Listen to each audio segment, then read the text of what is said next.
வாழ்க்கையில சோர்ந்து போய் நிம்மதி இல்லாதபடிக்கு வேதனைப்பட்டு கடவுளை அநேகர் இருக்கிற ஒவ்வொரு மனிதனுக்குமே இந்த விசுவாசம் என்பது ஒரு மிகப்பெரிய ரெடியாக இருக்கும் பொழுது மலை போல பிரச்சனைகள் எழும்பி நின்று வந்தாலும் அது உங்களை அசைக்கவே முடியாது.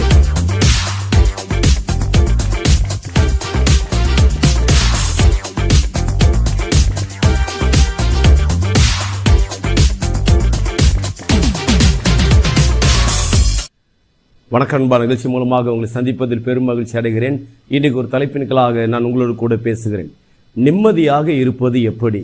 வாழ்க்கையில் கடந்து வருகிற சூழ்நிலைகளில் இந்த பூமியில வாழ்வதனால பலதரப்பட்ட பிரச்சனைகளை நாம் அனைவரும் சந்தித்து கொண்டிருக்கிறோம்.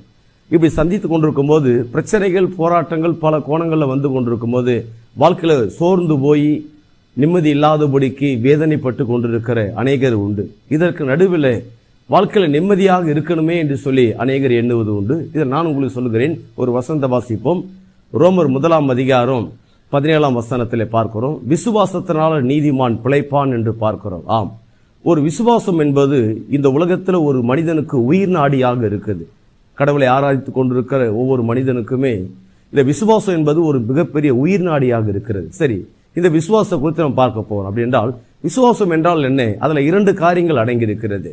என்னென்னு என்று பார்க்கும்போது, முதலாவதாக விசுவாசம் என்பது கடவுள் எனக்காக சிலுவையில செய்து முடித்த காரியத்தின் மேல் ஏற்படுகிறதான் விசுவாசம். அப்ப கடவுள் எனக்காக செய்திருக்கிற காரியத்தின் மேல் ஏற்படுகிற விசுவாசம் என்றால் என்ன என்று பார்த்தால், எனக்காக செய்து முடித்த அந்த காரியத்தின் மேல எனக்கு ஒரு பெரிய நிச்சயம் உண்டு.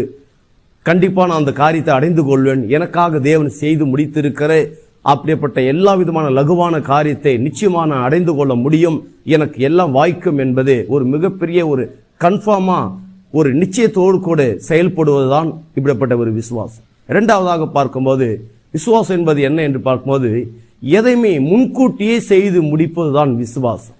வாழ்க்கையில நடக்க போகிற காரியங்கள் சிந்தித்து யோசித்துக் கொண்டிருக்கிறோம், இதெல்லாம் நடக்க வேண்டும் என்று சொல்லி. ஆனா விசுவாசம் என்றால் என்ன? எல்லாமே முன்னேற்பாடாக முன்கூட்டியே செய்து முடிப்பதுதான் விசுவாசம். அப்படி என்றால் எதையுமே முன்கூட்டி செய்து முடிப்பது அந்த விசுவாசம் என்றால் என்ன என்று பார்க்கும்போது, நல்லா கவனிச்சு பாருங்கள்.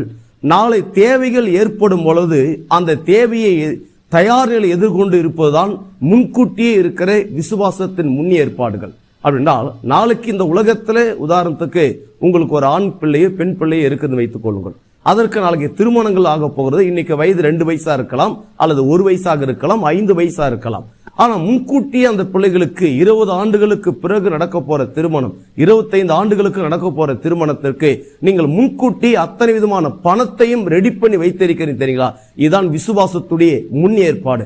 அந்த நேரம் வயது ஆன பிறகு, திருமண காலங்கள் வந்த பிறகு, ஐயோ திருமணம் வந்து வயசு வந்துருச்சா நான் என்ன பண்ணுவேன் சொல்லி அந்த பதட்டம் இருப்பதல்ல.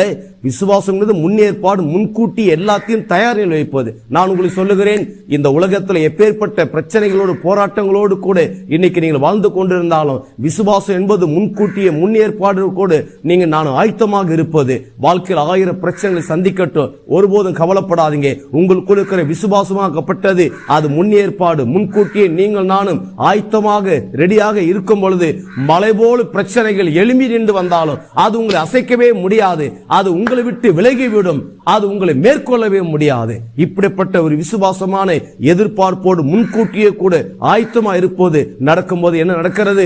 உங்கள் வாழ்க்கையில வாக்குத்தத்தம் நிறைவேறுகிறது. அந்த வாக்குத்தத்தம் என்ன? நீங்கள் கீழாகாமல் மேலாக இருக்கும்படியாக, நீங்கள் வாழாகாமல் தலையா இருக்கும்படியாக, தலையா இருக்கும் என்ன நடக்கிறது? வாக்குத்தத்தம் நிறைவேறுகிறது. அது என்ன? நீங்கள் உலக நாடுகளுக்கு கடன் கொடுப்பாய், வற்றாத நீரூற்றை போல் இருப்பாய் என்று சொல்லி உங்களிருந்து விடைபெறுகிறேன். உங்க நண்பன் ரவி பெரியபாளையம்.